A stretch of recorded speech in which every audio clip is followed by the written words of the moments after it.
আমাদের নিজেদের জায়গাতে মাটিতে শুয়ে আছে আমাদের যে পূর্বপুরুষরা, সেই সম্পত্তি কেড়ে নেওয়ার চেষ্টা হচ্ছে।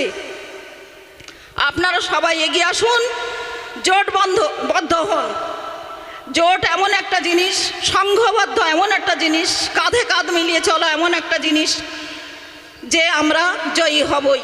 আমাদের এই লড়াই থাকবে, চালিয়ে যাব, তাদেরকে হটাতেই হবে এবং প্রধানমন্ত্রীকে ওই গদি থেকেই সরাতে হবে। এটা আপনাদের সবার খেয়াল রাখতে হবে। আজকে হিন্দু ভাইয়েরা যে যেখানে আছেন, যদি আমার কথা শুনতে পান, তারা ভাববেন না মুসলিমদের একা প্রবলেম। মুসলিমের সম্পত্তি নেওয়ার পরেও আপনাদের দিকে টান পড়বে, চোখ পড়বে এদের। যারা পরের খায় তারা কিন্তু শুধু এক জায়গায় থাকে না, তাদের কিন্তু নজর অন্যদিকেও থাকে। আপনাদের এখন অনেক তোলা দিচ্ছে যে এই হবে ওই হবে, হিন্দুরা এই করো ওই করো, মোটেই না। হিন্দুরাও সেফ না, এরপরে আপনাদের দিকে এদের নজর পড়বে। তাই আপনারাও এগিয়ে আসুন। আমরা হিন্দু মুসলিম সবাই একজোট হয়ে কাঁধে কাঁধ মিলিয়ে আমাদের নিজেদের সম্পত্তিতে, নিজেদের জায়গাতে আমরা বসবাস করব শান্তিপূর্ণভাবে। সেখানে কোনো রকমভাবে কোনো দ্বিতীয় পক্ষ তৃতীয় পক্ষ, কোনো বাইরের শত্রু আমরা ঢুকতে দেব না। মায়েদের এগিয়ে আসতে হবে, মেয়েদের এগিয়ে আসতে হবে। প্রত্যেকটা মানুষকে আমি মুসলিমদের বলবো, ঘরে ঘরে আপনারা পর্দা করে এগিয়ে আসুন। সবাই পর্দা করে হিজাব পরে গাত পাঠেকে এখানে বসুন, লড়াই করুন। এই লড়াই করে আমাদের ন্যায্য পথে লড়াই করে আমাদের কিন্তু বাঁচতে হবে। এটা কিন্তু সবাইয়ের মনে রাখতে হবে। অনেকে আছেন সবাই বলবেন কিছু না কিছু। আজকে আমি এখানে এসেছি তার কারণ একটাই কারণ, যে আমাদের লড়াইটা শুধু একজনের না। যখন করোনা হয়েছিল কলকাতায়, যখন আমি নিজে হাইকোর্টের একটা সমস্যা আছে, আমি মাস্ক পরে যাচ্ছি, অনেকে হাসছে। আমি দেখলাম আশপাশে কেউ মাস্ক পরে নেই, আমি সবাই হাসছে।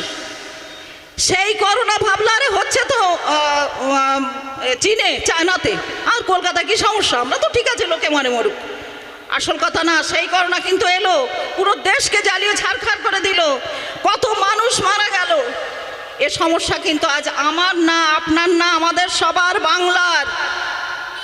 আমাদের সবাইকে সংযত থাকতে হবে। তবে হ্যাঁ, আমাদের একটা কথা সবাইকে মনে রাখতে হবে, কোনো প্ররোচনায় আমরা পা দেব না। শান্তিপূর্ণভাবে আমরা প্রতিবাদ করব, ইসলাম মেনে প্রতিবাদ করব এবং ন্যায় ন্যায্যভাবে আমরা প্রতিবাদ করব। সংবিধান মেনে আমরা প্রতিবাদ করব, আমরা আইন অমান্য করব না। এই বলে আমি আমার বক্তব্য শেষ করছি। দেখেছেন আমাদের হুজুর পাক মানুষজন সব এসছেন, যারা সম্মানীয় ব্যক্তিত্ব, ইসলামের বলুন, সব দিক দিয়ে মুসলমানদের যারা নেতা আছে, তাদেরকে আমাদের সবাইকে একদিন চলে যেতে হবে। কিন্তু লড়াইটা আমরা কেন করব সেটা আপনারা সবাই শুনেছেন।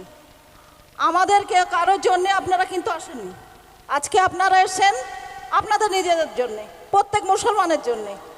আমি কেন এসেছি? আমি এসেছি আমার নিজের জমিতে, নিজের মসজিদ, মাদ্রাসা, এতিমখানা সব আমি নিজে করেছি। সেরিনা মণ্ডল ফাউন্ডেশন কোনো এনজিও না। আমি কিন্তু আমার গরজে এসেছি। এতগুলো পুরুষের মাঝখানে আমাকে আসতে হয়েছে, কেননা মুখ ঢেকে কখনো লড়াই হয় না, তাই এই পর্দা করে এসেছি। আপনারা জানেন আজকের এই সমস্যা, আমাদের সবাইকে এগিয়ে আসতে হবে। সবাই বলবেন অনেক সময় হয়ে গেছে, সবাই সব কিছু মোটামুটি বুঝে গেছেন। আমি শুধু একটা কথা বলবো, সামনে যে তারিখে আপনারা 26 তারিখে আপনারা কলকাতায় যাবেন, সেখানে কিন্তু কোনো রকম প্ররোচনায় আপনারা পা দেবেন না একদম। তার কারণ এই যে আপনারা কিন্তু আপনাদের বাবা মায়েদের কথা শুনে চলেন এবং মুফতি মাওলানা সাহেব আপনাদের ধর্মগুরুদের কথা শুনে চলেন। পুলিশ ভাইয়েরা কিন্তু চলে তাদের ঊর্ধ্বতন কর্তৃপক্ষের অর্ডার শুনে। তারা যদি বাধা দেয় বা কোনো রকমভাবে তারা কোনো সৃষ্টি করে, তাদের কিন্তু একটাও তাদের নিজেদের কোনো কথা নেই, নিজেদের কোনো মতামত নেই, কারণ চাকরিটা তাদের দরকার। তারা যা অর্ডার করে তাই তারা পালন করে। ওই জন্যে আপনারা কখনো পুলিশের সাথে ঝামেলায় জড়াবেন না, গায়ে হাত তুলবেন না, অপমানজনক কথা বলবেন না, অসম্মান করবেন না। শান্তভাবে আইন মেনে চলবেন, কেননা বিজেপি চাইছে ঝামেলা পাকানোর, সেই ঝামেলায় আপনারা পা দেবেন না, এটাই আমার বক্তব্য। আর কিছু না, এই বলে আমি আমার বক্তব্য শেষ করছি।